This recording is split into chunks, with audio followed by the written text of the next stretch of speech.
signs that are erected, because those are the ones that are typically along the roadsides.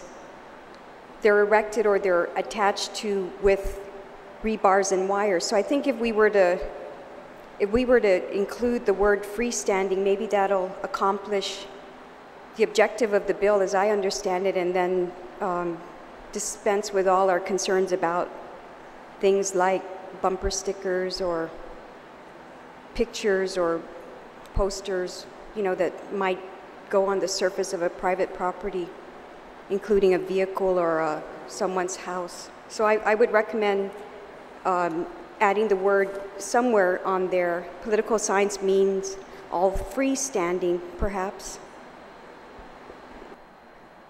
Thank you, Mr. Speaker. Okay. Senator Ada? I think the retiring speaker brings up a good point, and I would suggest on the amendment there, instead of the word freestanding, we probably may want to use the word political sign means all stationary billboards. Stationary, whether it's standing on its own, attached to the building, or secured to the building, or whatever, but it's stationary.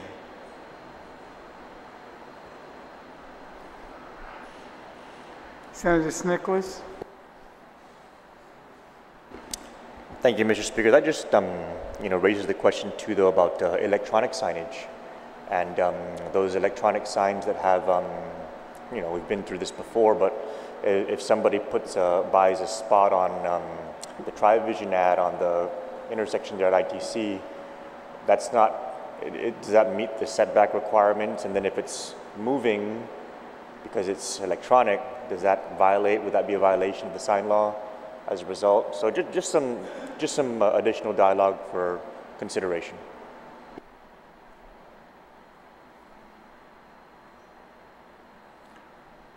Any other senator? There was a proposal to put freestanding and a proposal for stationary,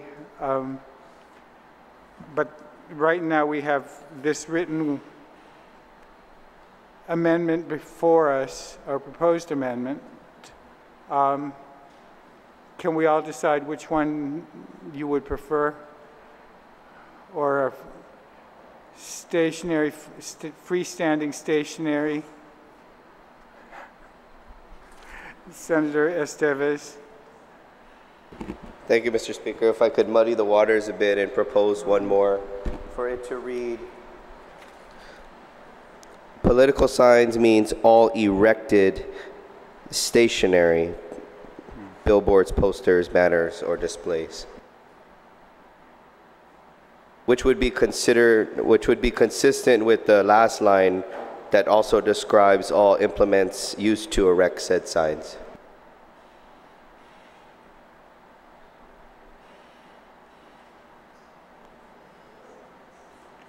Okay, now we have 3 different suggestions. Senator Snargestein. Mr. Speaker, I just have a comment. When we're talking about stationary, there's quite a few of us that when we ran, we have trailers. Some of them are there for almost a long period, almost considered stationary, but they're on wheels. So I would just like to make sure that when we say stationary, it includes also the mobile. They should be included. I mean, just something to consider. I'm not referring to your trailer, Senator Will, or mine, but I'm just saying there's quite a few of us that have trailers and supporters that have trailers, and they do park it out there on a pretty much a stationary position for a long period. So I'm just concerned about that. Thank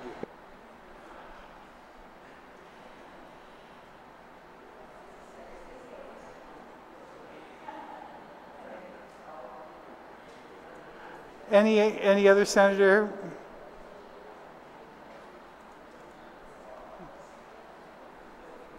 Death by 1,000 cuts. Anybody? Senator Torres. Gert, I move that we amend the amendment to include the word stationary, to include the words freestanding on the first line. So it reads, political signs means all freestanding billboards, posters, banners, etc. Okay. On the amendment to add the word freestanding before billboards, who wishes to be heard? Any senator wish to be heard on that amendment? Any objection to the amendment, freestanding before billboard on the first line? Any objection? Any senator wish to be heard? Thank you. On the amendment as amended, any senator wish to be heard, please? Any objection to the amendment proffered by Senator Ada? Any senator wish to be heard? If not, thought that Senator Ada. Thank you, Mr. Speaker.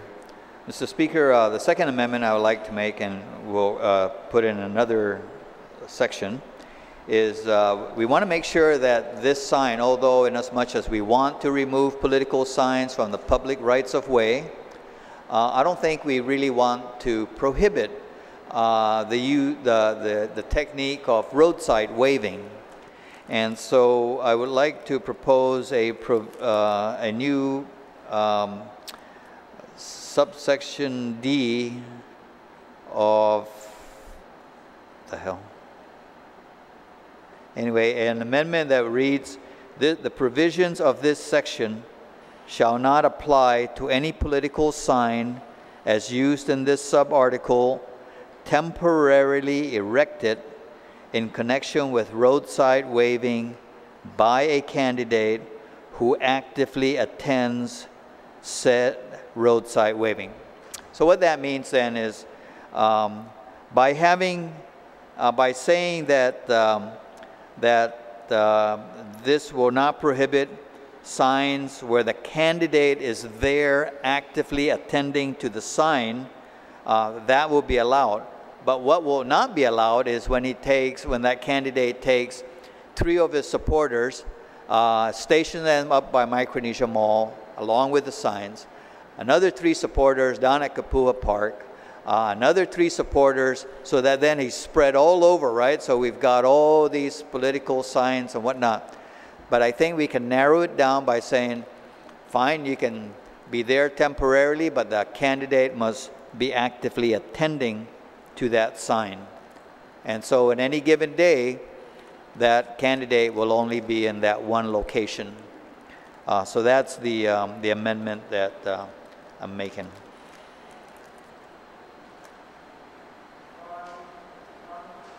On the amendment proffered by Senator Ada, any senator wish to be heard? Madam Vice Speaker, did your hand go up?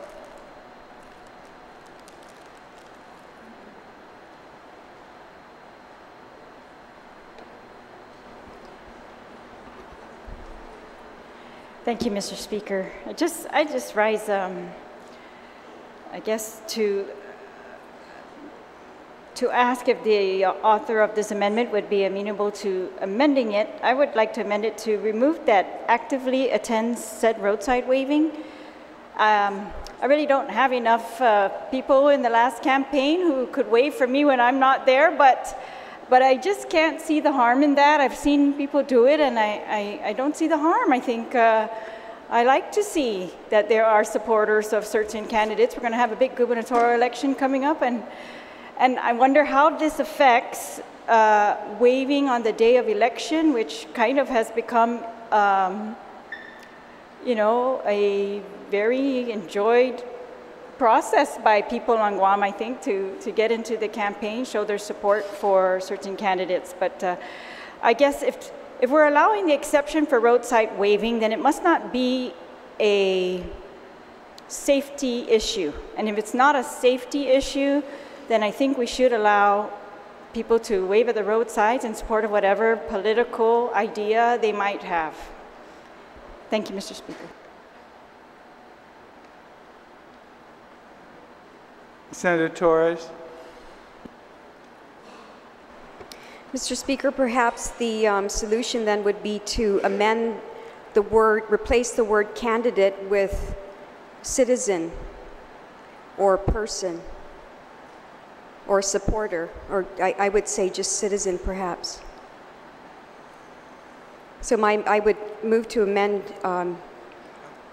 this amendment by changing the word candidate to citizen. Thank you very much. On the amendment to change the word candidate to citizen in the proffered amendment, any senator wish to be heard? Senator Estevez? Then Vice Speaker. Mr. Speaker, would it not be just more prudent to perhaps allow exemptions on election day, as the previous speaker had mentioned? I mean, considering that on election day is really when people are out there, it's almost a celebration of our democracy here on the island. And I think to stay consistent with the bill as we speak about candidates and the responsibility of the political signs and who's responsible for how they're erected, I think doesn't stay true with the amendment as I view it. And so I do have another amendment, but after speaking to this, I'll just wait till this has been disposed of. Senator Torres? Thank you, Mr. Speaker. On the advice of our legal counsel, I wish to amend my amendment and instead of citizen, use the word person, because that is more appropriate. So the amendment then is to change the word candidate and replace it with the word person. All right, thank you. Senator Ada? And I think probably then if we say erected in connection with a roadside waving by a person, so I guess I would interpret that to mean that if I have more than 2 people doing the roadside waving, then that's going to be prohibited. So maybe we should say then roadside waving by persons who actively attend said roadside waving.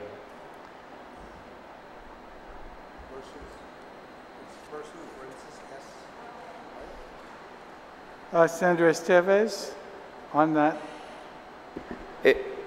Again, to the amendment as a whole, I know we're amending the amendment. Just clarification though, this amendment is specifically for erected signs.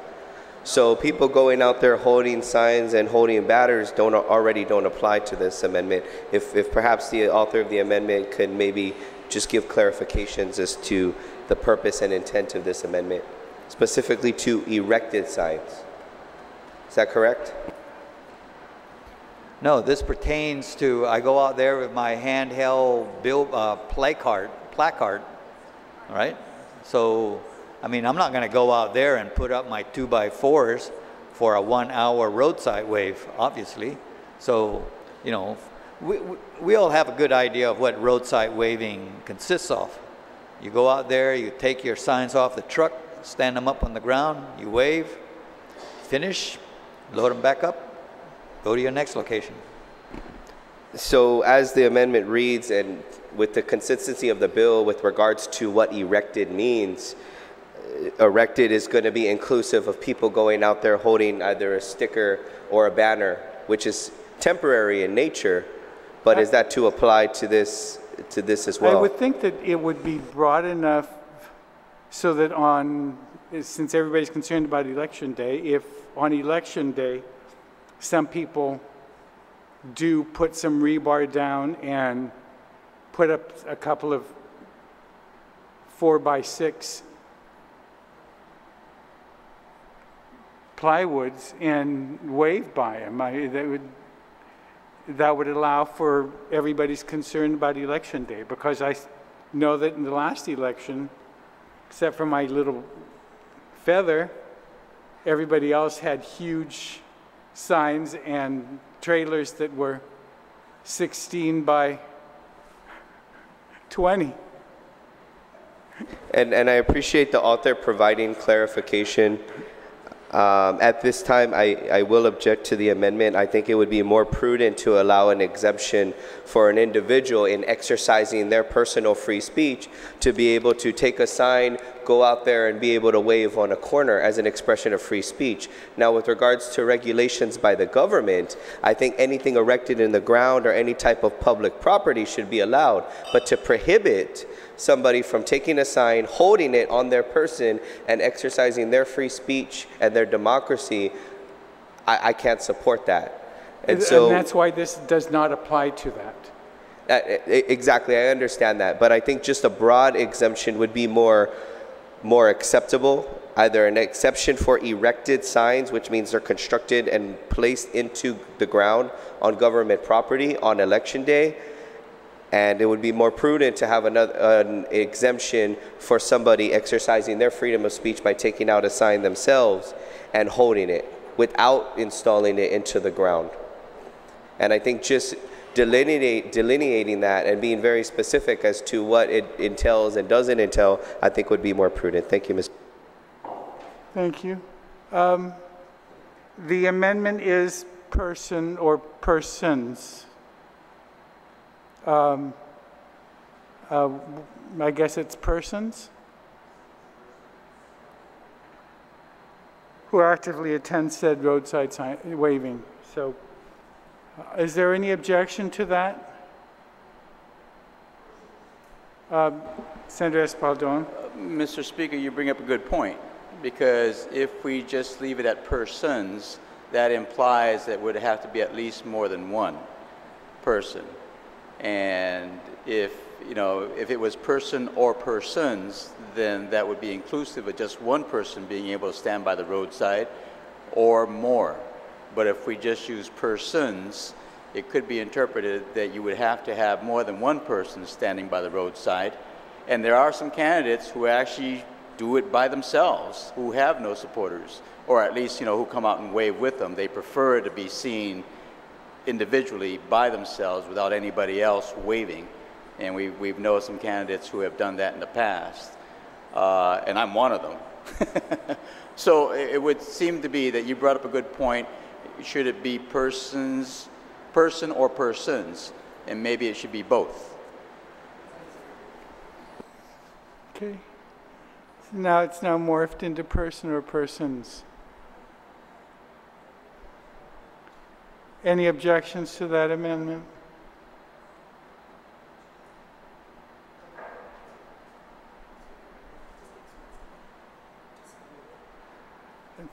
We'll take a short recess.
We're back in session.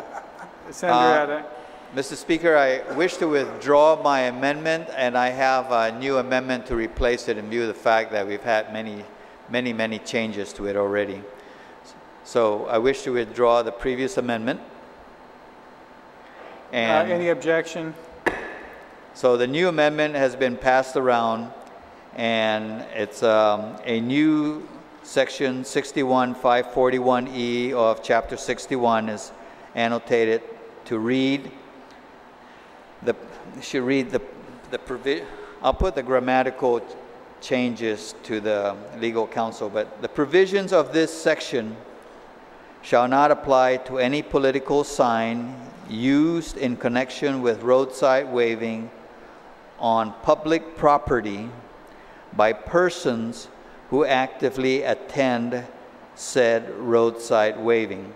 So basically then, the intent here is that we can have political signs out there on public property, but they have to be actively attended to as part of a roadside waving activity. Thank you very much, Senator Atta. On this Atta amendment, any senator wish to be heard? Any Senator Augustine? Mr. Speaker, I just recommend that maybe where it says persons, it'd be in parentheses the S, so in the event that it's only one person, it's allowed. All right, fine. On that amendment, any objection? On the amendment as a whole, any senator wish to be heard on it? Any objection to the Atta amendment? Thank you. On the main motion. On the main motion, any further amendments or any comments? We've taken care of the two amendments. Vice Speaker.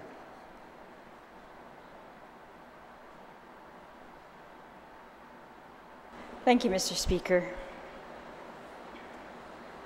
I'd like to rise and put on record my objections to this bill. This bill, although well-intended, does what I believe is the opposite of what the public signaled in the last election, which is to allow them, the public, to be heard. The First Amendment to the U.S. Constitution included the right to free speech. The Supreme Court has narrowed that right to prioritize political speech in public places as the most protected of all speech. Speech intended to criticize and cause change in the government is at the core of that right. Notwithstanding this right, state governments are allowed to limit political speech in public places for compelling reasons like safety. Time, place, and manner restrictions can address all safety concerns if they are done correctly. The reason that was given in support of this bill earlier was that, signs are ugly. Well, ugly is frankly not compelling.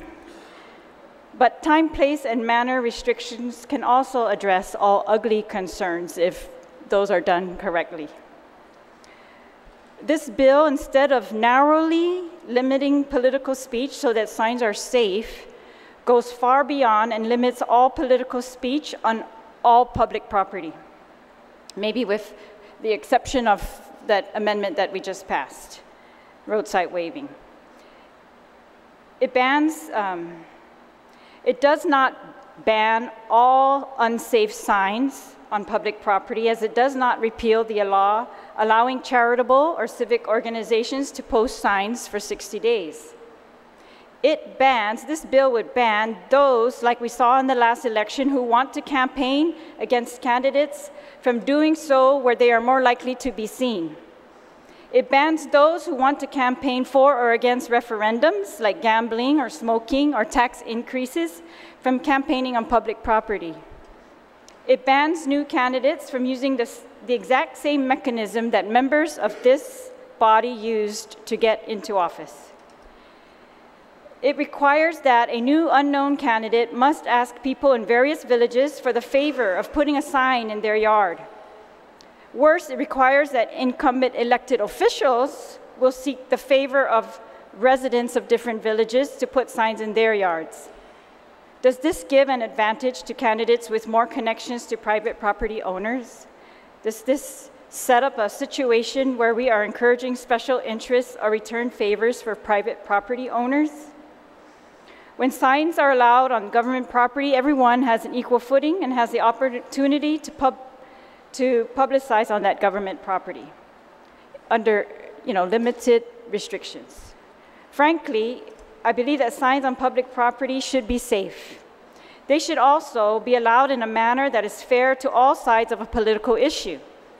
It seems ironic to me that the legislature would allow commercial newspapers who charge $787 for a 3x6 ad for a public hearing notice at a government rate to sell their products from the corners of the street despite traffic and other safety concerns.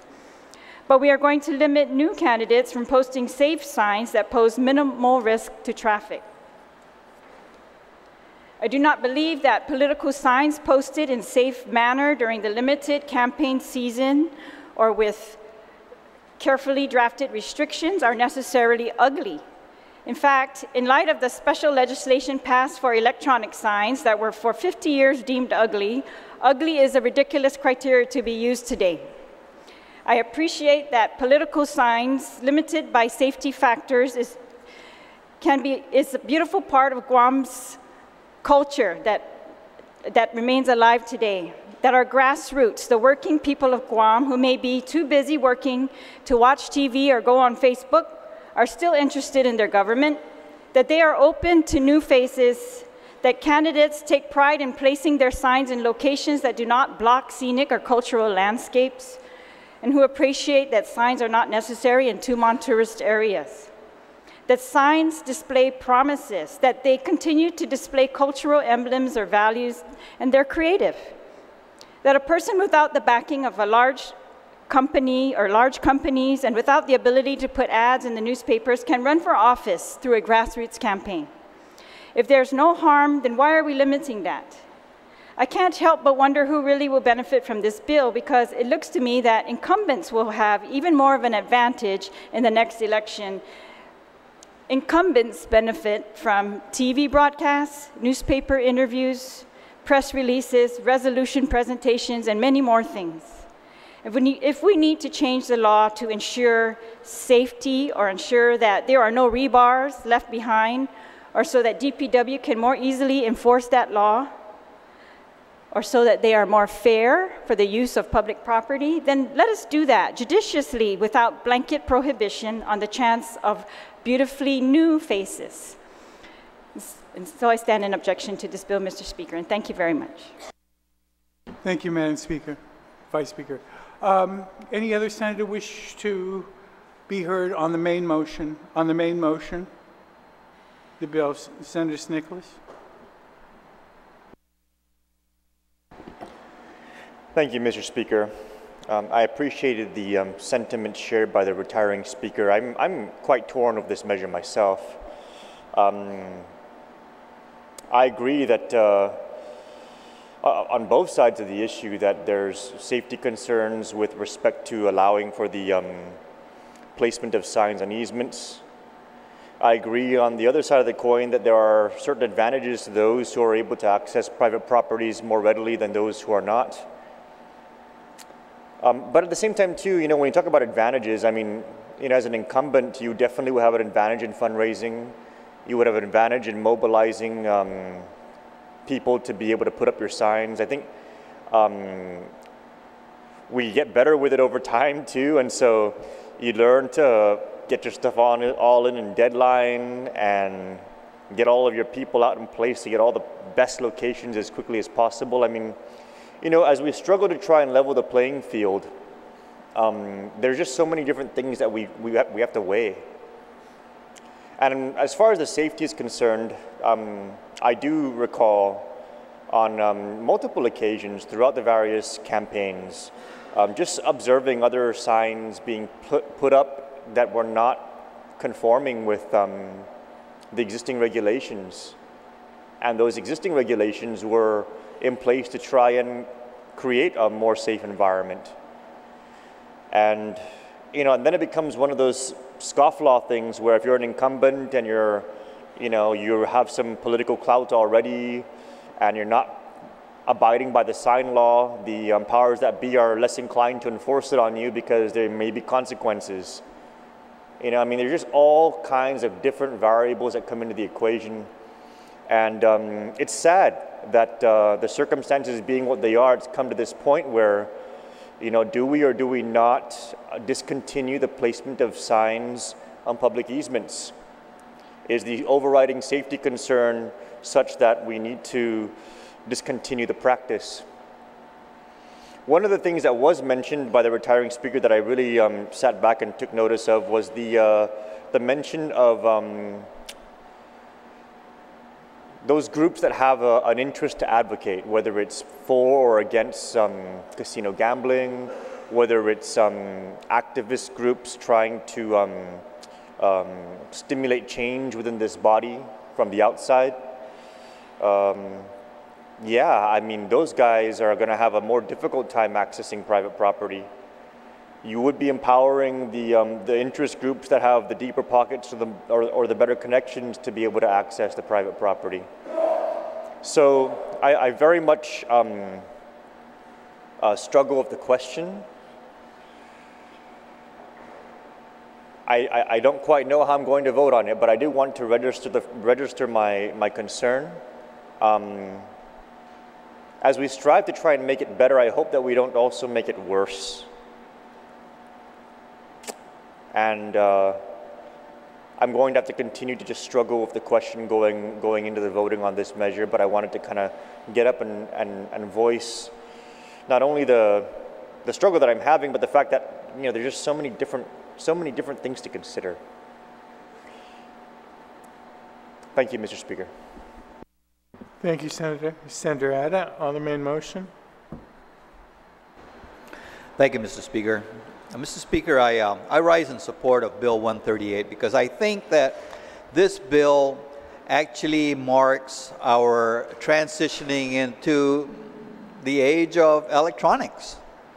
I mean, I'm sure a lot of the millennials in here that got elected during this term didn't get out there based on how many signs. They were out there tweeting and whatever other social media is available.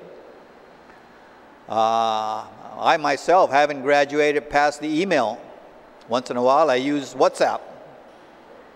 And then when I ask people, are you on WhatsApp? They kind of like chuckle at me because, hey, that's from yesteryears.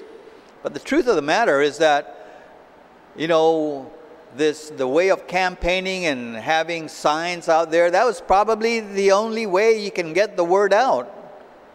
But today, oh my gosh, that probably, if you didn't put up any signs, you probably wouldn't, they probably, you know, wouldn't hurt you at all, because we have all kinds of other social media and somehow finding a way to get yourself into the media and get exposure that way.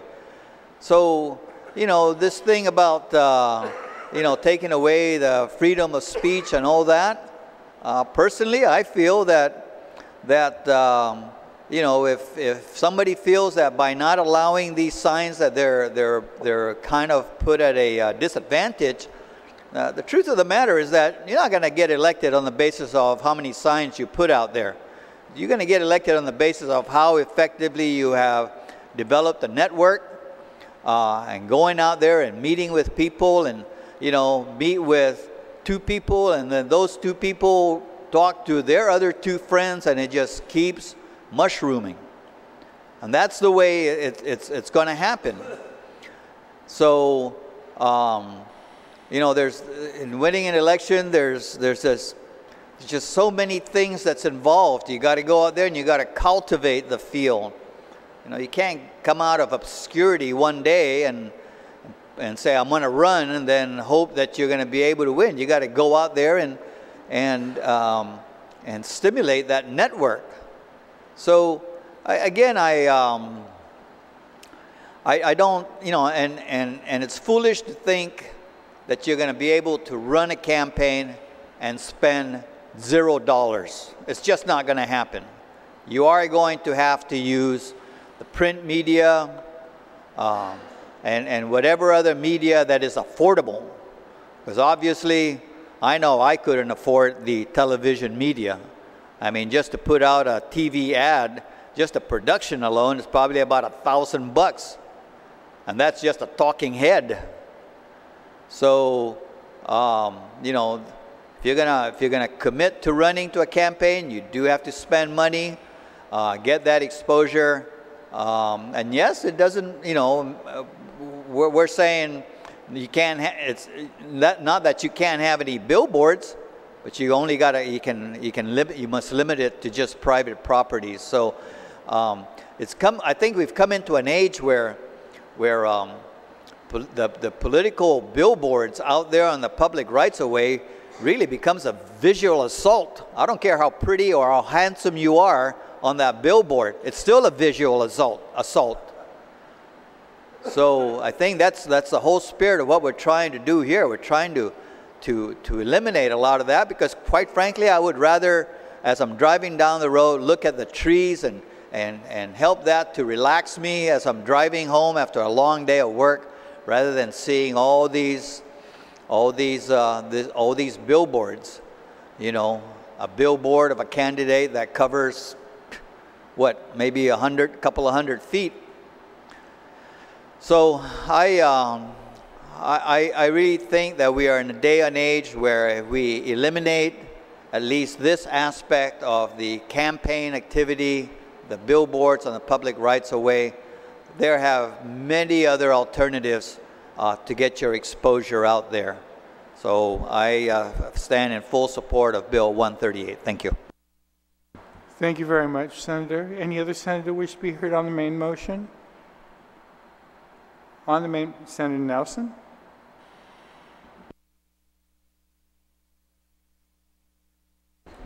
Thank you, Mr. Speaker. I just want to share a little bit of an experience since this is my first term.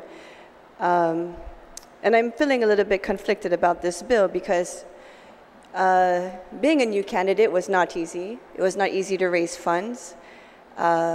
You know, we were very lucky that, you know, the incumbents were so gracious to us, allowing us their support, taking us to certain events, helping us with our signage.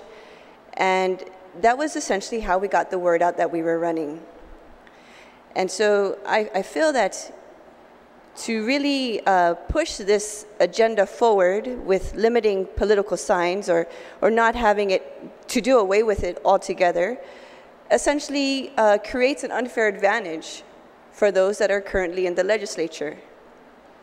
And I feel that it is my responsibility that to be fair and impartial, to not favor something that could help me more than to help a new candidate. It's very expensive to purchase advertisements on the newspapers or local media. I mean, if you're a new candidate and you have a good intention and a good will, but you don't have the money, you're limited to your service. And so it was because of the opportunity that we had, or that I had as a new candidate, and the help of the good senator from Dededo and yourself, Speaker, that allowed me to put my name out there to run. And so I just feel that it would be limiting those that are interested in running, especially those with very small pocketbooks. We ran a very small campaign. So yes, I'm conflicted about this bill. I'm still discerning on how I'm going to vote for it, but I just wanted to share a little bit about the personal experience that I had. Thank you. Thank you very much, Senator Nelson. Any other senator on the main motion? On the main motion? If not, Senator Morrison, you're welcome to close.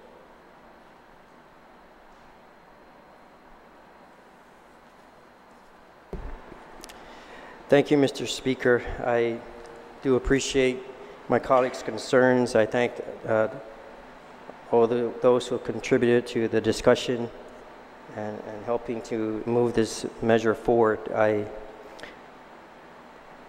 Mr. Speaker, one of the things that were pointed out was the right to free speech throughout this whole process. Any citizens can express their choice for political candidates and matters before the electorate. It doesn't take a billboard for people to express their rights. Actually, Mr. Speaker, there was pointed out that it creates an advantage for the incumbency to express their voice or their choice. But what about those that don't have the means to even pay for one billboard? What about their ability to express their voice? They're at a disadvantage. And we know there has been many of those that have tried to compete with this process, but do not have the means to, even if it was down to just one billboard. So what about that voice? Mr. Speaker, political action groups were brought up. You see some of these political action groups that are taking place at this point. Some of them, the messages that are coming in to us, some of the messages that are to the letter to the editor. They do, like him or not, these individuals have done a very, very excellent job of getting their message out, either through social media platforms. Again, I point out to traditional media, but you don't see one billboard out there talking about conflicts of interest to certain senators. But they do a really good job of getting their message out.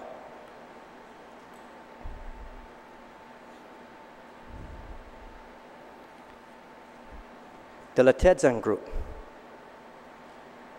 Did a billboard go up and be erected throughout the whole island? That group, I bet, didn't even probably spend as much resources that we have spent on our own individual campaigns. But they did an excellent job of using letters to the editor, using social media platform, as my colleagues mentioned, electronic media, the ability to sit down with senators, ask senators to call to action, some kind of informational hearing, and they got their message across. People's freedoms of expression are protected, Mr. Speaker. The intent of this proposal, Mr. Speaker, is this started my thinking, Mr. Speaker, when I was driving to this recent, last year's All Souls Day. It just didn't look good, Mr. Speaker, driving up to Veterans Memorial Park or Veterans Cemetery Park to see signs erected down the strip in front of those who paid the ultimate sacrifice, served in the armed forces for the freedoms that we enjoy today. I don't think the framers of the Constitution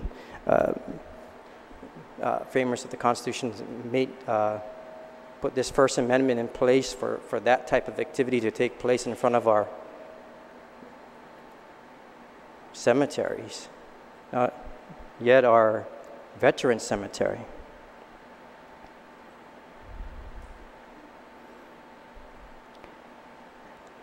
I really believe, Mr. Speaker, if you really look at the intent of this proposal and you're getting caught up of all these issues of expression, I think people do a great job of getting their message across, whether it's political or just expressing themselves to the many platforms that we have available today. What I'm very concerned about, Mr. Speaker, is we have the ability with this 34th legislature to change the aspect of how we conduct our business or campaign throughout this island. There are organizations out there, there's youth groups out there that are watching how we campaign. I also mentioned that I too I'm responsible for the contribution to these challenges of how we go about erecting our political signs throughout our community. These organizations are copying exactly what we are doing. You see it out there. Some of you don't agree with it, but they're doing exactly what we're doing. These signs are being put throughout the entire island, and then give it a couple more years, instead of every election cycle, it's going to be a constant activity out there of us trying to address how we basically just manage signs on our rights-of-way or a roadway on public property.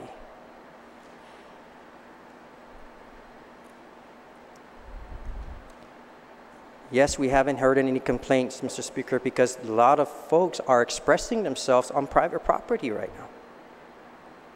But once the season hits, we're going to get these calls.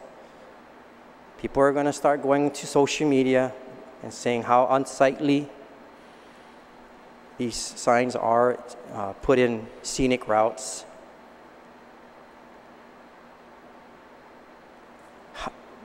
Some folks say, hey, this shouldn't even be a priority. You have other important matters to address. Well, Mr. Speaker, tourists come here because they love the landscape. They love this island because of the way it presents itself in compared to other jurisdictions out there. But I think we don't want to have this image of political signs constantly clustered around our island for them to see. This is something we can control. We can control this image, Mr. Speaker. I'm just really concerned of how far we're going with these signs. I think on average now, in order to really compete today, you will need to raise close to $30,000 to $50,000, maybe $10,000 to $15,000 of that will have to be lumber materials. Not all those signs are purchased, let's admit it, on island. We try to spend local. But I think we can all agree here and be open that those signs are not purchased here locally.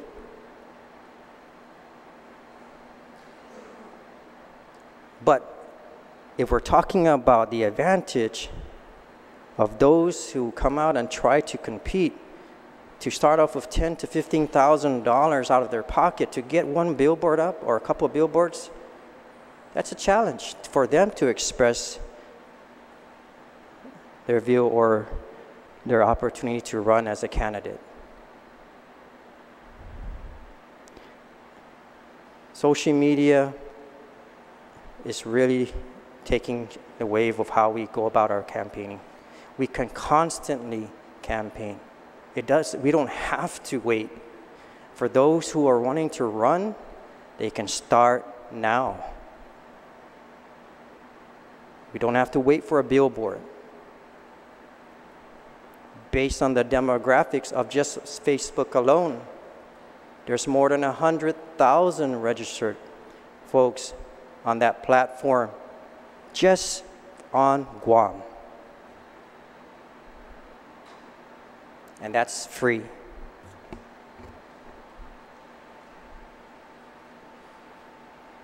We're not stopping anybody's freedom, Mr. Speaker. I know that was pointed out. I want to make it very clear of their ability to express themselves. And I hope that we don't get that message mixed up with our intent here to help lead the way in cleaning up our island. GVB has written constant letters to us. I've had 3 letters from GVB regarding the elections. I pointed out that we just had a tourism meeting on how to address some of these challenges, but I think they come here because they love the image of Guam. They love what they love what they see out there right now. But I think in July of next year, I think will be an unsightly event with all the signs going up. Last term, Mr. Speaker, we worked together and we reduced the time frame. We reduced the time frame from 90 days to 60 days. There were some challenges, some objections to that, but it's working. Still getting your message up in 60 days before the election. Now, this is just another step in how we move forward to just their overall challenge of political signs. But the Department of Public Works also pointed out, Mr. Speaker, that it will make it easier for them to enforce signage throughout our island, at least starting with political signs. They know their boundaries, they know the rights of ways. It wouldn't require them to know between a foot and 2 feet from the rights of way or from the easements or what. It will just make it cleaner and easier for our officials at DPW to go out and assess if these signs are on public property or rights of way. So I thank my colleagues, Mr. Speaker, for contributing to the discussion and with the amendments or revisions that were placed to make this bill better. It's a good start for us, and I look forward to coming back and addressing the other types of signs that are out there that are copying what we're doing, and hopefully we could work with them and how we go about those type of signs. I would like to close, Mr. Speaker. I thank the chairman, Chairman Atta and his committee for their efforts in conducting the 2 public hearings that we had to get this all cleared out. I thank legal counsel for being patient with our office and giving us the advice we need to move this measure forward. So with that, Mr. Speaker, I would like to add 2 co-sponsors, Senator Atta and Senator Torres, to this bill. Any objection? On the motion to send the bill down to the voting file, any objection? Hearing none. Next on the agenda, Senator Rodriguez, did you want to start with yours, or go ahead? Bill 132. You're recognized. Thank you very much, Mr. Speaker. Mr. Speaker, move to place Bill 132-34 as substituted by the Committee on Appropriations and Adjudication on the 3rd reading. Be allowed to speak on it. Hearing no objection, you're recognized. Thank you, Mr. Speaker. Mr. Speaker, Bill 132 may be one of the most significant pieces of legislation related to healthcare this body has taken up for discussion. This bill opens the door to health insurance access to many of our people, an estimated over 15,000 of our people. This journey began some time ago with a GMH task force I impaneled about 2 years ago, a task force that consisted of public and private professionals, including an economist from the University of Guam. The GMH task force was gathered to address the same old dilemma, how to fix the Guam Memorial Hospital. The group examined what was attempted before, and this history revealed a series of bailouts, ups and downs, quick fixes that repeated time and time again, and honestly, during the short period of time, even when I assumed this legislative chairmanship on health, I've been part of that repeated cycle of attempts to fix the hospital. This task force quickly concluded that the attempts of the past should not be repeated, that they needed to get to the root of the problem. The report we drafted was the first step in determining the best path.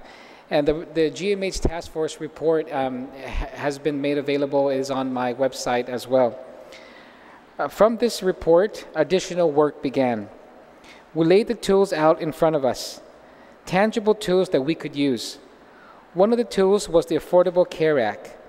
As we all know, the Affordable Care Act did not include Guam, but the federal government did provide funding. Over $150 million, close to about $180 million, remains allocated to Guam. The question then became, how do we access that large sum of money for the benefit of our people? Access to those funds that may no longer be available after 2019. Again, we gathered the experts, and this gathering generated the Guam Healthcare Para Todo Plan. A copy of also is part of this committee report. The basis of this plan is a philosophy that no one person, no bailout, no new CEO is the answer to help GMH. What is needed is to help our people. If we help our people by providing them tangible tools and resources, then we truly help GMH.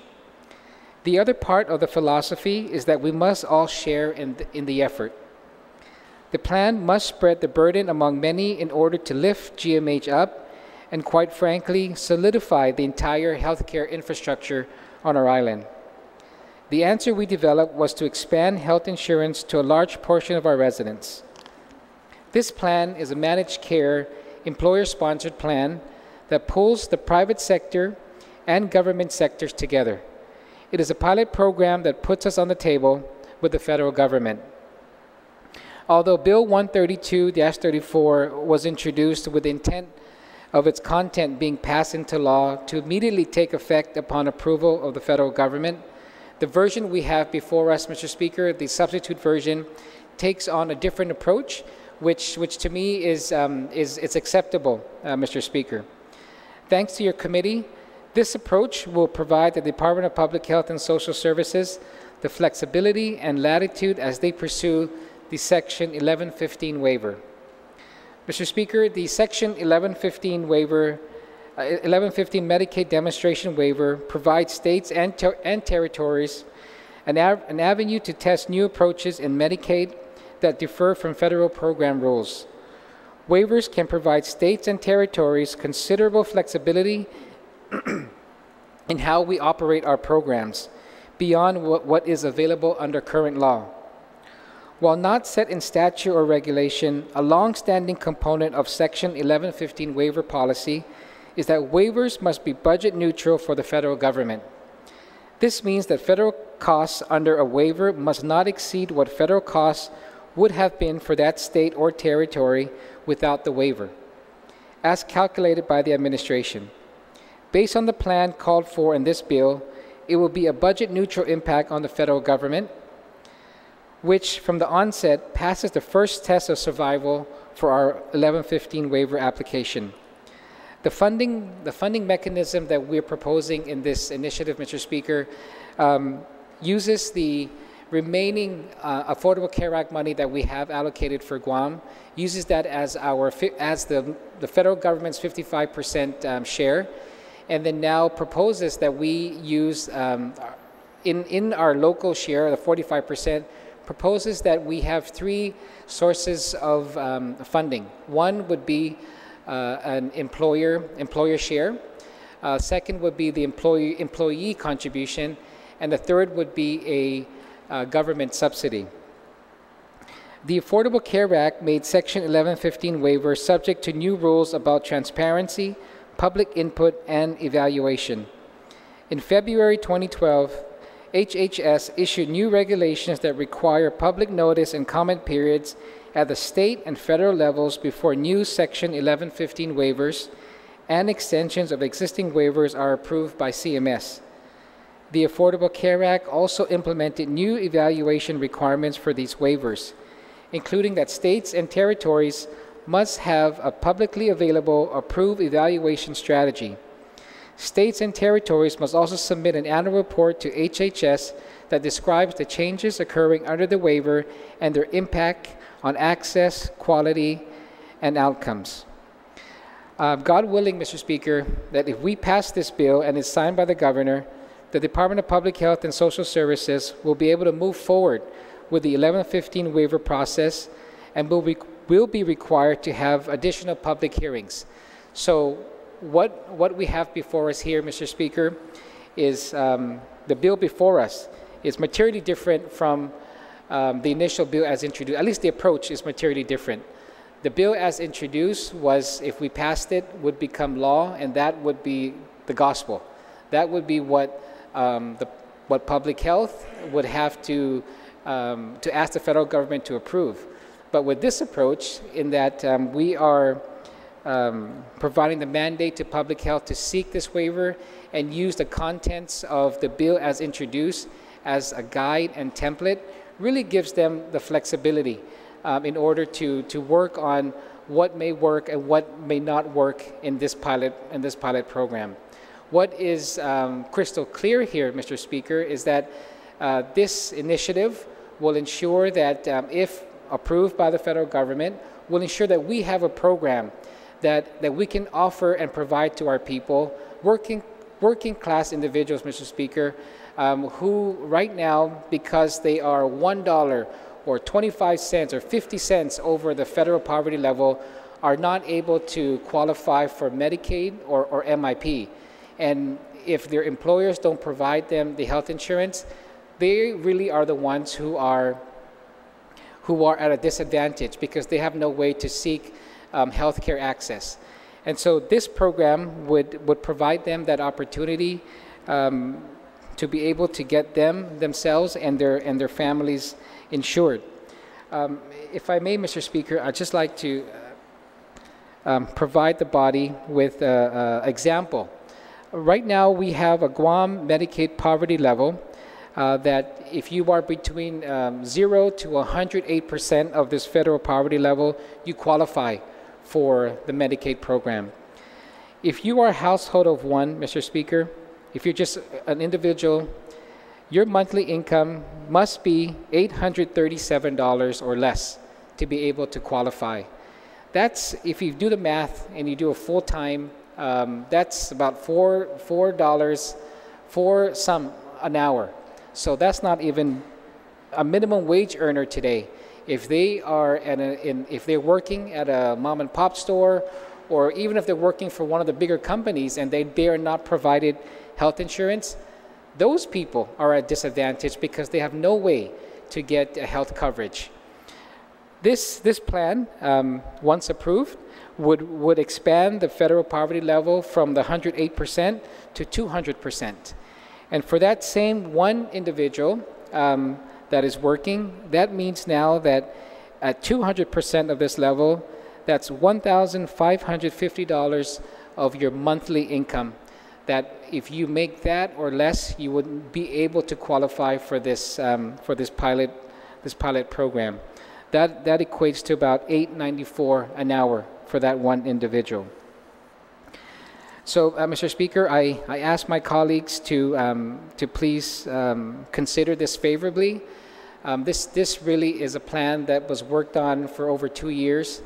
And although I must impress again the fact that although the initial intent was for us to pass this here and have us run with it, I understand that there are concerns about how we fund this locally. And those concerns are the 4% assessment on health insurance premiums that I put forward, as well as the employer mandate. But by passing this today, those two provisions will not automatically pass. I understand we're going to have to come back once this is approved, or even while this process is moving forward, we're going to have to come back for that step 2 and 3. But in order for us to move forward, it's important as the time is ticking and 2019 approaches us faster, that we move and do something today. So I ask my colleagues for their support on this measure. Thank you very much, Mr. Speaker. Thank you very much, Senator. Any senator wish to be heard on the main motion?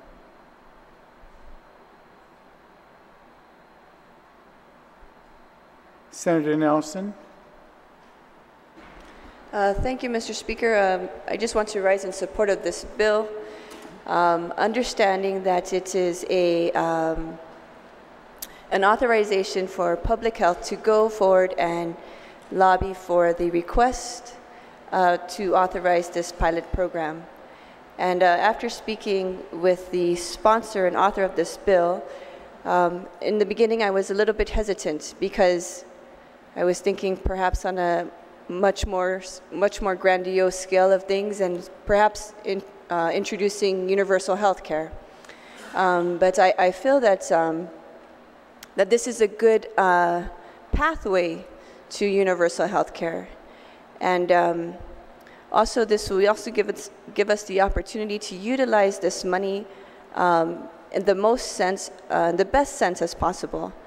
And so I hope in the future that we'll also consider taking a deeper dive into the intricacies of insurance agencies and corporations and how they operate. So I thank the sponsor of this bill, and I rise in support of it. Thank you, Senator Nelson. Speaker Cruz, you're recognized. Thank you very much, Madam Speaker. Madam Speaker, I too rise in support of this piece of legislation. When I first came to the legislature 13 years ago, I wanted to work on universal health care. And one of the things that I wanted to address at that time was the fact that so many of our people who don't have health insurance do go to the hospital and they go to the emergency room. Unfortunately, when they arrive at the emergency room, their illnesses are stage 3 or stage 4. To have a health insurance so they can go to their primary care physician at the start of an illness would save a lot of money, but more importantly, would save a lot of lives. And that's what I was wanting, and what I commend the author for his work on this one.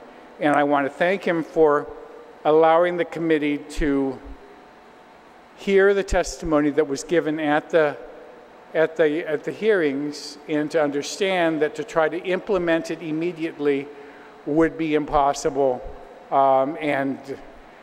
But I also want to make it clear to everybody that one of my concerns is that we're using money that we really only have access to until FY19. And once we start this program, how are we going to fund it going forward? But I really do think that as a community, we're going to have to figure out some way to do that, because we're going to have to pay for it one way or the other. We either pay to have people go to primary care and try to address their illnesses early, or are we going to have to pay when they come into the emergency room unable to pay and burden us with $300,000 worth of specialty care or emergency care, ICU, and the like. So it really is something that we've got to address. And if by getting this waiver now, or getting public health to get this waiver, and we test it out and we can show how it works, it will be very positive. My desire to implement a managed healthcare system for those who don't have health insurance, like those of us that work in government or in companies that are large enough, I've seen it work. It works in California right now. I have friends that run a managed healthcare company, and they run millions of families, and it's very lucrative. But the best thing that it does is it provides all these people who would have not had health insurance with a medical card that they can go to a primary care physician early in their illnesses and get it addressed before it becomes life-threatening or worse, and it also becomes more expensive. So this is really moving us in the right direction. I'm hoping that by the time the money runs out, our economy has turned around and we're going to be able to afford it going forward.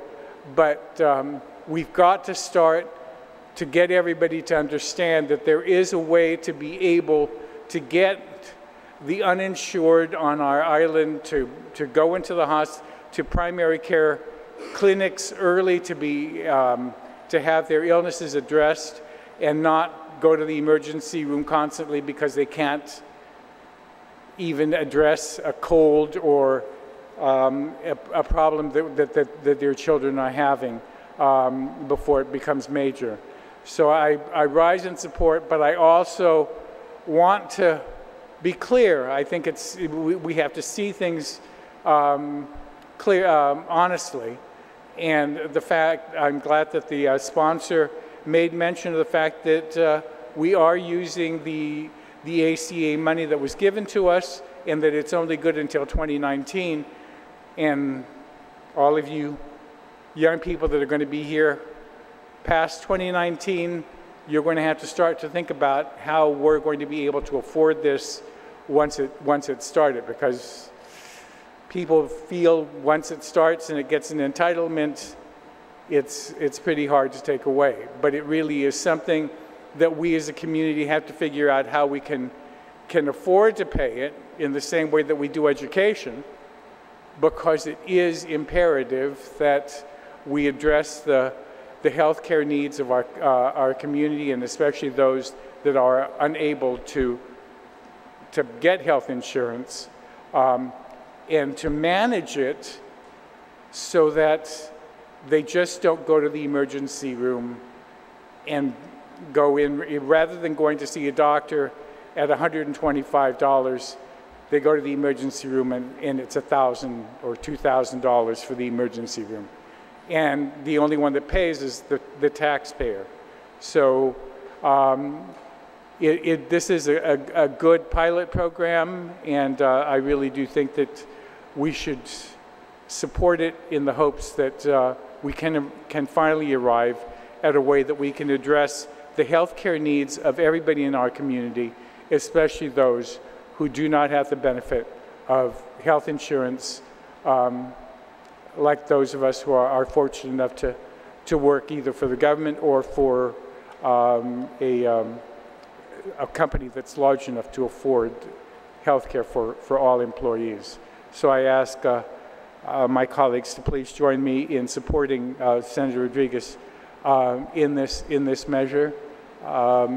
It is just authorization for public health to get the waiver, put the system together, and then bring it back to us, and then we'll see whether or not the tax provisions that he wants and some of the other ones in the other two bills that he's introduced will be necessary to be able to fund it going forward. But we've got to start someplace, and I think this is an excellent way to get started, because managed health care rather than just MIP, Medicare, is so much better, not only fiscally, but physically, because then we can get people to get care early rather than later. And so I thank you very much, Madam Speaker, for the opportunity to rise in support of the bill. Thank you, Speaker Cruz. On the main motion, Senator Camacho Torres.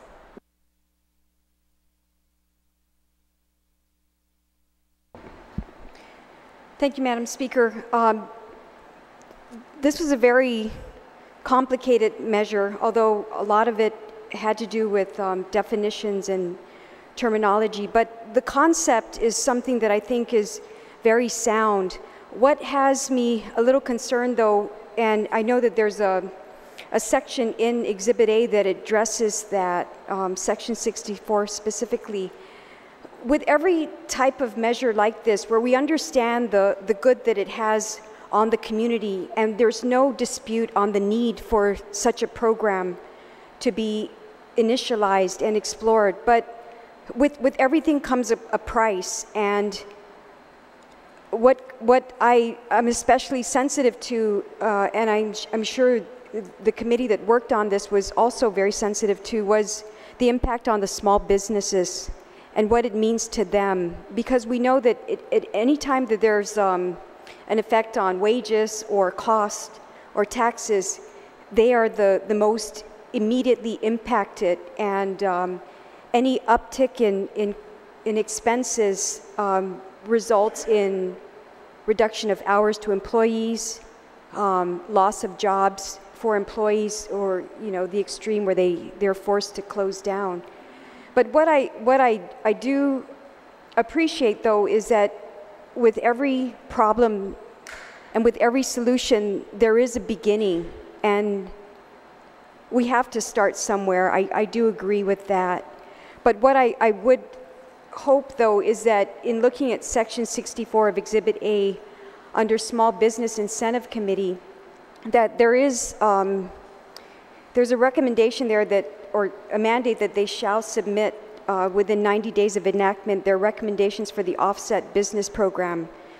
I certainly look forward to this business program being an actual business plan that includes in it some incentives and protections for small business owners, because we understand in Guam that although there are some flagship businesses that employ large segments of their society, the heart and soul of our community is really the small business owners that drive the economy. And with that, I just want to, express my support, a bit reserved, because being a one-time small business owner, we understand just how fickle that can be, and how very good-natured and good-intended legislations, are shouldered by the small business owners. But in general, I support it. I just look forward to the committee coming out with their recommendations and giving us a clearer picture on what that true macro effect on our economy is going to be. But I commend the author for this measure. I think that it is definitely a plan that will address what is, for most of us, a quality of life issue. And many people are caught in a rut, and this is one way to facilitate people out of that rut. And so I rise in support, and I just look forward to some clearer indication of how we can not affect the small business owners too negatively. Thank you. Thank you very much, Senator. Senator Regine Bisco-Lee. Sujusmasi, Mr. Speaker. I'd also like to rise and commend the author for taking on this issue. We all know that it's a difficult one. There's many intricacies in trying to address this for our community. I'd also like to thank a lot of the stakeholders that he mentioned and working with him, Guam Memorial Hospital, DPHSS, and others, and for making the changes. So I attended the public hearing. It's a very critical issue to try to identify the overall health of our community and how we pay for that. And a lot of those questions kind of came up in the public hearing, so I want to thank again the author for making changes and substituting this bill. One question that I had, if the author will yield, on page 10 of the bill, and the retiring speaker also made mention of this with several of the definitions, on line 4, item G, it details what an employer would mean under this measure. And so just in general, I wanted and give the author an opportunity maybe to expound on the effect that this would have on small businesses or individuals in our community who currently aren't able to have health insurance coverage.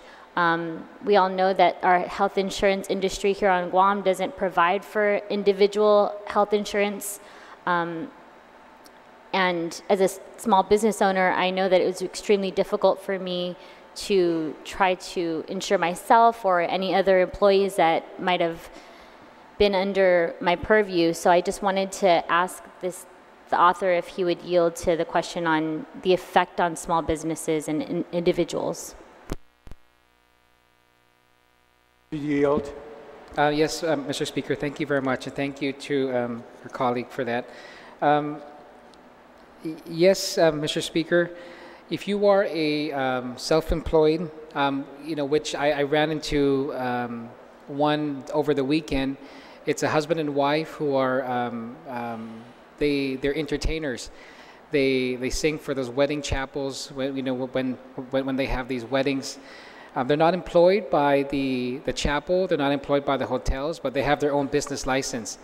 And so they've been trying, they said, for years, trying to be able to go to an insurance company and buy. But because we don't have the individual market, or even if one of them do offer it, the cost is over $1,000 a month, for them to have insurance. So what this does is that if their income level falls within the 200% of the Guam Medicaid poverty level, then they would now be able to qualify for this Medicaid program. In terms of their contribution, as the self-employed individual, they would now have to pick up the cost of both the employer share and the employee share. So that would be the only difference in terms of how they would be covered by this.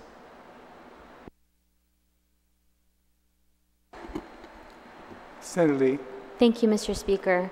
I had an additional question with regard to, and I know that the author in his introduction of the bill was talking about the funding of this pilot program and how it would eventually be funded through a government subsidy, through the employer, and an employee match. So I just wanted to, on page 27 of the bill, I know it goes into detail about funding, but I wanted to ask the author if he would yield to a question on the estimated amount of the government subsidy. Okay. I also had a question about the management of the fund, and it's my understanding that eventually DOA would manage this. I wanted to see if we had received testimony from the Department of Administration on that. I think it should be clear to all the members that the committee substituted this 90-page bill with a 3-page bill.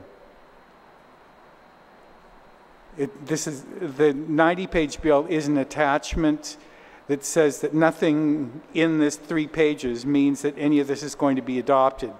It's just giving public health the instruction, do something to see how we can implement the rest of this, and we will deal with all of that later to try to finally implement the 90 pages afterwards. It's just to get this started. Understood, Mr. Speaker, but I'm referring to the public hearing that we had on the initial bill. I just wanted to know if DOA had submitted anything to the Committee on Health or to your committee in regards to this measure, if they even responded. Thank you, Mr. Speaker. I'm going to try to answer, to understand what the question was I believe on the funding.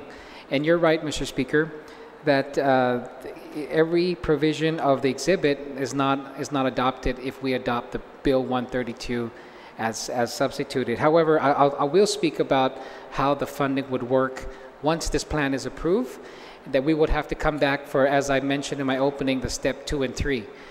55% of the premium for one individual, if this is approved, one individual now for this pilot program, a premium could cost as high as $4,000 a year.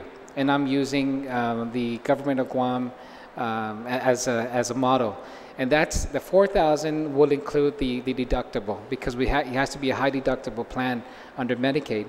So from that $4,000 a year premium, 55%, which would come up to about $2,400, is it $2,400, is paid for by the federal government. The remaining $1,600 is now what's paid for by the local government. That's our 45% match. And how we're going to come up with that match, the proposal is, and we're going to, again, I have to say, we're going to have to come back and get that approved here by this body. The proposal is that the employer would shoulder part of that. The employee would shoulder as well, no more than 2% of their annual income. And the remaining would be the government subsidy. And that's from, again, that's step 3. If we approve a assessment on health insurance premiums, that would be about $15 million a year that we estimate that we would collect, and that's where the government subsidy would come in. But I guess I must reiterate that none of that is being approved here, but that is the proposed funding mechanism of this program. Thank you very much. Is that satisfactory, Senator? Yes, absolutely. Thank you very much, Mr. Speaker. And again, thank you to the author of this measure. I just want to close by standing in support of this measure. Again, I commend the author and all of the stakeholders for taking the time to think this through and put this proposal together for the pilot project. And And I also just want to close by mentioning some of the pilot project goals. And I know some of the retiring speakers have alluded to this, but I think we really can't emphasize enough about taking care of issues as soon as we're aware of them, and preventative services. So increasing the use of preventative services, increasing provider engagement, just ensuring that the members are aware of healthy behaviors and participation in things that can potentially save their lives. We want to eventually, hope that this measure will help us to reduce the number of uninsured residents, reduce the number of uninsured, and increase the reimbursement of care provided by GMH and other local providers. So I think in general, I'm very much in support of doing all of that, especially promoting disease prevention, health prevention, and providing the members with opportunities to seek job training and stable employment to reduce dependence on public assistance. And I think that we take a big bite out of that apple as we take a forward step in supporting this bill. So again, I rise in support of this bill, and I commend the author, and I encourage my colleagues to do the same. Sujos Masi. Thank you very much. Any other senator wish to be heard? Madam Vice Speaker, and then Senator Estevez.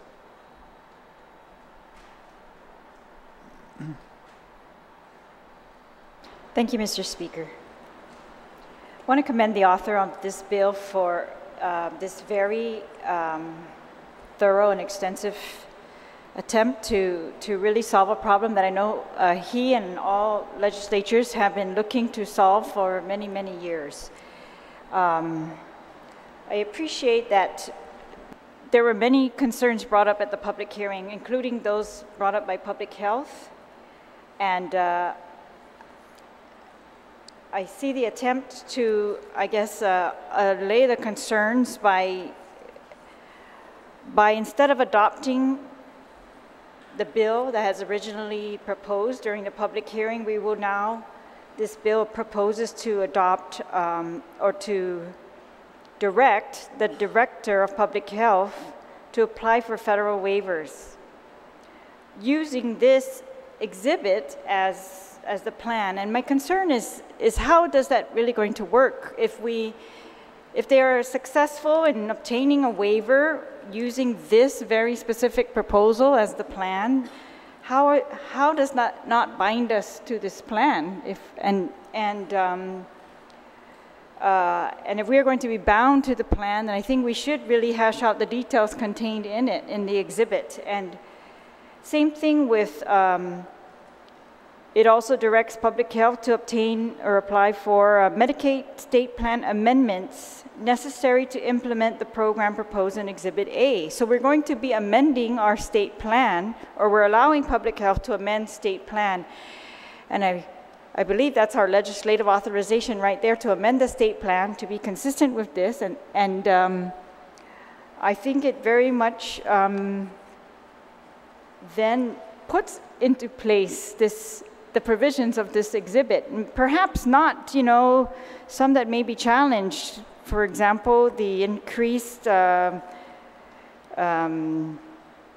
fee on insurance providers, but it looks to me like we are agreeing by adopting this bill, and I guess I want to confirm with the sponsor that to use the money that is available right now, and this bill would allow that to be used. And whether we're able to tax insurance companies right now or require anything else from the employers may be debatable, but this is actually going to allow the use of that money, that is at $170 million, that is available, and to actually use it. So I don't know, at first I thought we were just allowing public health to go and apply for a waiver and that they would come back. But now I'm concerned that it might be we are allowing them to apply for waivers, to change the state plan, and actually to implement the program with the money available.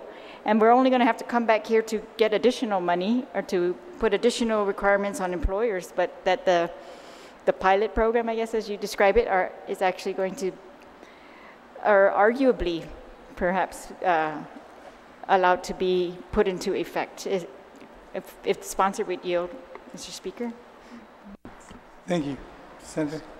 Thank you very much, Mr. Speaker, and thank you to our Vice Speaker. Just to be very clear, I think it couldn't be any more clearer than on Section 3 that your committee had provided here, and I'll read it. It says, nothing herein shall be construed as to adopt the amendments to existing Guam law proposed by Exhibit A attached. Exhibit A is provided by way of example and shall serve as a proposed statutory framework for a waiver application under Section 1115 of the Social Security Act. And so it's very clear, and I'm making it even more clear here as a sponsor, is that this exhibit is to be used as a framework. We've talked to public health about this, and really this gives them that flexibility and latitude. We're not saying this is the one, this is the gospel, this is what you must follow. The concept is what is being understood, and what type of plan we are looking for is what they're going to pursue.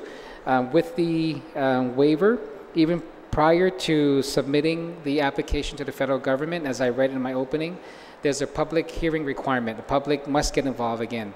Even with the change in the state plan, another public hearing must be held. And so it's very open and transparent. The 50 money that we have currently, we're not authorizing that to be used. They're actually been drawing down from that. If you recall, we received $268 million in 2010, and so we're down to about $180 million now, and so this just gives us a plan on how to better use that money, because how we're using it now, Mr. Speaker, is really not the ideal way. They're using it for hospital services. They're using it in the back end where people are more sick, where it's more costlier. That's really not the proper way for us to use that money. And so I hope I was able to answer the questions. Okay. And just a point of information to all the colleagues, the state plan is not the purview of this body. That was the Guam Health Planning Council, and when that went down, it's now Public Health and Social Services that has the authorization to amend the state plan. That's exactly why I am raising this point, Mr. Speaker, because we are now authorizing Public Health to amend their state plans to include the provisions here. And by doing that, do we then authorize, yeah, I mean, they are going to amend the state plan, and it's going to include these provisions. And when we decide, and I wanted to know what is the mechanism that we're going to come back and really decide on the parts of this that had concern, for Department of Public Health and others. And yeah, I totally appreciate the efforts in Section 3, but I'm just concerned reading Sections 2 and 3 together, and knowing how state plans are actually implemented, that they will be authorized to implement a different state plan that includes this. And we do not have a role after that. I mean, there may be, of course, that's a public health procedures, yeah. And so I just wanted that to be very clear because, yeah, at first my understanding, I guess, and I was hoping that we are going to actually come back and hash out any other concerns in the rest of this bill, but that might not be necessary for some parts that that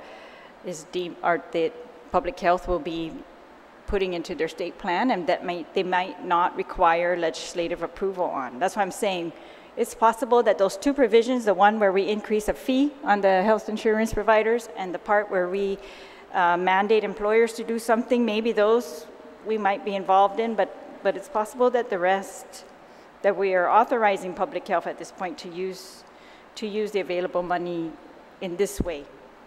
And I'm just bringing that up because that doesn't, I didn't think it was clear. I thought it was the reverse at first, but so I of course appreciate we expand options for medical coverage for everyone in the community. Absolutely, I just think the objections that were brought up by public health, they should be resolved. I think the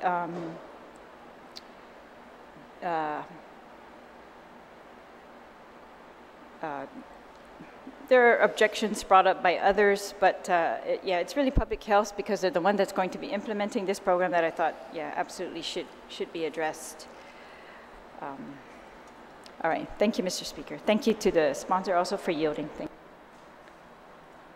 Thank you very much. Any other senator wish to be heard on the main motion?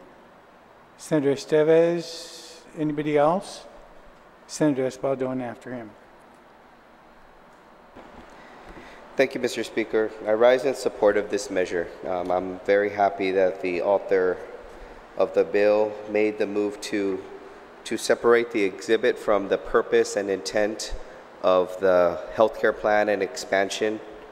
It's very important, as alluded to by previous and retiring speakers, that the core of good healthcare is accessibility to healthcare, which oftentimes is restricted due to financial constraints. But more importantly, early detection of any type of issue. To allude to the more important factor is that it saves lives. Secondary to that is the economic factor. I'm glad that this is I hope my colleagues move forward with this pilot program, and once it's seen with full implementation, I'd be very interested to see the economic factors that we see from there, which could support future funding of this program and turn it from a pilot program with the hope of turning it into a more permanent program. There's something that hasn't been spoken to yet, which I'd like to speak about, is how this is going to help our economy. So increasing services provided and expanding healthcare coverage to more citizens is going to help the healthcare industry on the island. The hope, and with a push from the legislature, is that expanding services locally for our people in terms of expansion of services is going to eventually lead to more services being provided here on Guam, which means more money for healthcare staying on Guam. And that's a core component of it. Increasing healthcare services, making them available and more readily available for people on the island is both beneficial to the overall healthcare of the island. It's definitely advantageous for the employer to have a healthy workforce. Lost days and lost hours, especially to critical personnel, can be very detrimental to a business. So it's both in the best interest of the business owner, the employee, and the government as a whole to have a healthy workforce. Any expansion to that, I do support wholeheartedly. And so I do look forward to future talks on its implementation and working closely with the chairman and public health in hearing their concerns and how they propose to, if any, make any amendments to the exhibit, and work closely with them in their purview of the state plan. And so again, to reiterate, I rise in support of this measure, and I really think it's a positive measure for our people. And I think there are many positive economic factors that we could look forward to that can help and assist in financing this in the future. Thank you. Thank you very much, Senator. Senator Espaldon.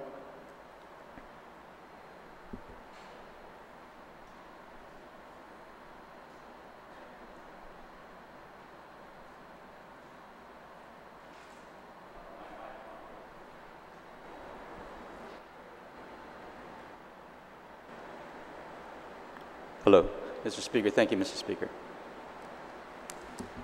Mr. Speaker, I too appreciate the effort that's been put into this and the thought and really the overall intent of what this seeks to do in terms of really trying to provide some kind of health coverage for those who cannot access insurance.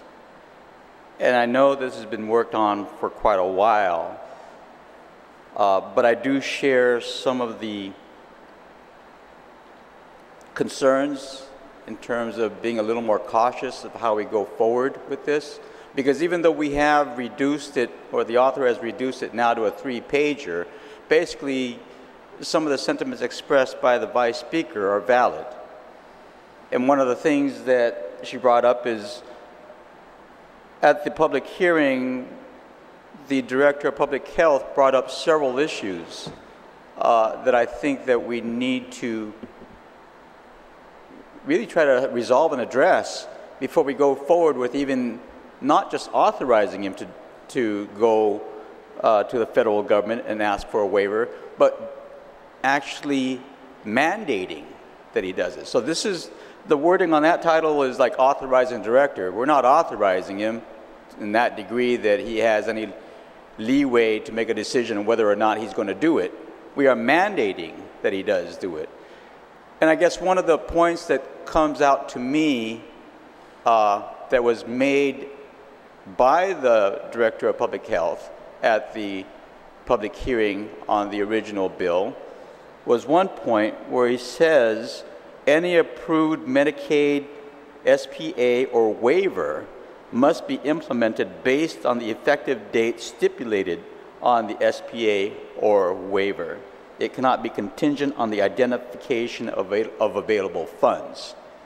Which brings us to the issue of if we do get that waiver and if they say, okay, do it now, then we are basically putting ourselves in a situation where we need to then almost automatically go right into the step 2 and step 3 and any other steps that need to be implemented to get this program to place as quickly as possible, otherwise we lose it.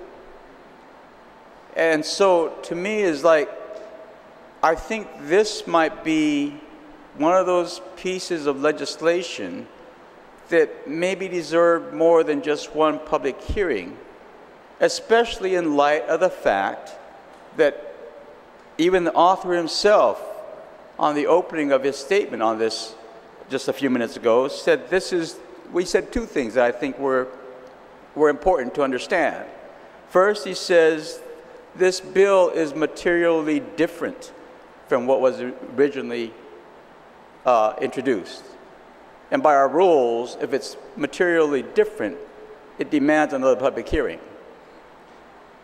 Second of all, he says this is probably the most significant bill, in essence, to paraphrase, to appear before this body relative to public health. And I have to agree, because it is. There are so many positive ramifications to this, and there's so many broader implications of how we can address a lot of the problems we face the public health-wise and being able to fund it. But again, it becomes an issue of cost. Are we going in this with eyes fully open, knowing full well, or without even asking the question, what will it cost? Because what if the waiver is approved and then in the end, come 2019, Medicaid funds stop flowing or minimize greatly? Then that cost all of a sudden becomes the cost of the government of Guam. And we don't know that. We haven't asked those questions yet. We haven't had that opportunity. And so, yes, it's very easy to support it when you look at all the positives of this bill. But I think we need to tread a little more cautiously because there are still a lot of unknowns that we would have to address, at least speak about, at the very least speak about it, so we go in with our eyes fully open. Because there are implications down the road. Not today, maybe, and maybe when the director goes to Washington, D.C., yes, he has at least a framework of this attachment and saying, well, here's kind of what we're thinking. It's not really adopted yet, but here's kind of what we're thinking. But and that might be all good and dandy, and they say, that's great. You can amend it and everything else. But we here in the community have not even discussed what it would cost us going into the future, what the potential costs may be, what is really the maximum. Because if in the end the federal policy changes in terms of what the territory gets in terms of Medicaid funding, and if it's definitely minimized or eliminated altogether, and that's always a possibility, knowing what the federal budget is going through right now, then we're stuck. So I think maybe a few more conversations might be a wise thing to do. And again, not that I'm against the concept, but I think we need to go in with a full understanding of how we're going to be able to do this in case certain things change along the way. Most specifically, if Medicaid funding stops or is greatly altered or minimized, what does that mean to us? And if it means that we have to contribute more funds, does that, from the government coffers, does that mean that we have to increase a tax or put more burden on businesses and employees in the private sector? Or does it mean that we have to increase a tax just to be able to cover this? There's all kinds of implications. The devil is in the details, as many people say. And I think this is because this is a very significant piece of legislation going forward, and really, like I said, in the broader sense, has great intent and has broad positive ramifications. We don't know what that will cost us just yet. And so I temper my support until we have further discussions. And I would like to make the motion perhaps to bring this back to committee so that we can, because again, even in the author's own words, this is a materially different piece of legislation. Again, that might provide us another opportunity to speak with others who may now be more aware of this. The one point that I brought up, that the Director of Public Health, is only one of several. The very first one is the Medicaid program funding is capped. Second, Patient Protection Affordable Act of 2010 funding is expiring in 2019. And we all understand that. The author, again, was very open about that. You've made mention about that also. But again, what happens after 2019? What happens? Does that cost, or the cost of the whole program, if the waiver is approved, fall entirely upon our shoulders, or does more of the cost fall entirely on our shoulders, and by how much? And how, if it is going to be increased necessity of government funding, how are we going to get to that? What are we really looking at? What is the bigger picture on this one? Another concern that the Director of Public Health raised was the issue on benefit coordination and reimbursement of Medicaid patients' emergency medical services if Department of Administration failed to timely remit insurance premiums for specific months. Another one was more staff and administrative funding needed for the implementation, if approved by CMS. More funding for Department of Public Health. Currently, eligibility determination section is behind on processing applications due to slow recruitment process and problems on staff retention due to low salary. And again, those issues are real issues. Like I said, not to diminish all the good that this legislation and this program might be able to do to the community, but these specifics that have been outlined by the Director of Public Health still need to be addressed, as a previous speaker mentioned. We do need to have a further conversation. I believe that we cannot have just one conversation on this significant piece of the most significant piece of legislation, according to the author, concerning that this legislature has ever entertained when it comes to public health. One conversation doesn't do it.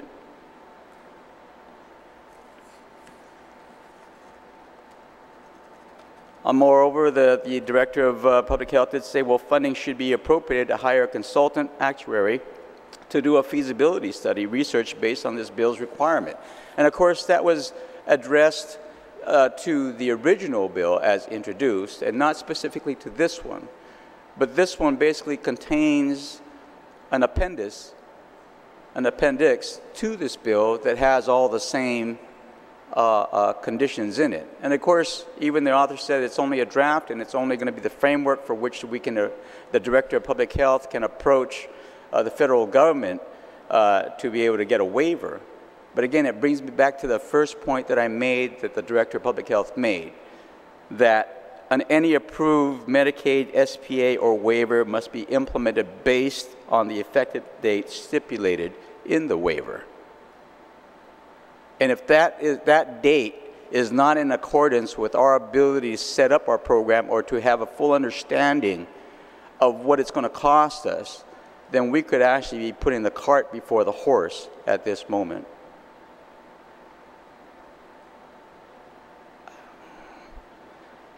I know it's not a popular thing to do because of all the support that has been given orally on this floor, but I would have to at least try to attempt to move this back to committee for another public hearing on this bill, since it is materially different, as the author stated, and so that we might really, in the broader sense, have another conversation, at the very least, another conversation on the impact and the of this bill, and try to understand really what is it going to cost us in 2 or 3 years' time, given certain different scenarios. So my motion at this time, Mr. Speaker, and again with all due respect to the author, right, is to move this back to committee for another public hearing. Thank you very much. Senator Rodriguez. Thank you very much, Mr. Speaker, and thank you to our good colleague. And I respect and appreciate all the comments that were made. However, I'm going to have to object to the motion to move it back to committee. I understand about the testimony of the director. We've had these conversations, as I mentioned, for 2 years. Beginning of this term, we invited all senators. We spoke actually to the new senators and really invited them to be able to understand this proposal even more. In terms of the, I'm trying to remember, in terms of what this is going to cost, we will really never know. We have another second, third public hearing. We won't know until we know how many people are enrolling in this program. We've talked about the assumptions on how much a plan would cost. We said on a high estimate it'll cost about $4,000 a year for individual for the premium. And we've talked about, the bill is very clear on how that funding, the funding mechanism that we're proposing, how that will be funded. In terms of applying for the waiver and when this is going to become effective, obviously, when public health does, it's going to take time to put the application process together. When they do submit that, I'm expecting that they're not going to say it's effective November 1st, 2018. Or 2017. They're going to put a date where it's going to give us the time to be able to come up with the step 2 and step 3. And so, I believe, Mr. Speaker, that a lot of discussion has went into this, and the approach, and the other thing I want to clarify, I did say that it was materially different, and I said the approach is materially different, not the contents. The approach is that, as I said earlier, we wanted this to be adopted, and this would be what public health runs with without any changes. But the way this approach, working with your committee, it was for them to use this as a framework, as the concept. And I've said it in my opening, it gives them the flexibility and latitude to make any changes, because they are the experts. When they go and apply for this waiver, they're the experts. The public, again, will have the opportunity in the Section 1115 waiver process to be able to provide that comment and testimony. And so I encourage, if we do pass it, encourage our colleagues to attend. If they didn't attend our hearing, to attend that hearing when that happens at Public Health. So I ask my colleagues to please get this ball moving. 2019 is fast approaching, and the senator is right, is that the money that we have now is good to 2019, but without having a plan, Mr. Speaker, we have no seat on the table in telling the federal government and arguing with them and saying, extend that use of the money because we didn't expend it all, or it gives us that avenue, that argument to say, this is the amount of funds we need because this is our plan. Without a plan, we have no seat on the table. Thank you very much. There's been a motion to send it back. There's been an objection, and there are several members that are absent. And so I'm, with everybody's understanding, I'll defer the vote on that until we come back from lunch. In light of the hour, I'll give both of you the opportunity to spend the lunchtime speaking to colleagues to try to support either side of this, but there are some members that are not here, and I don't want to take a vote without them being present. So we'll break for lunch and be back here 2 o'clock, please.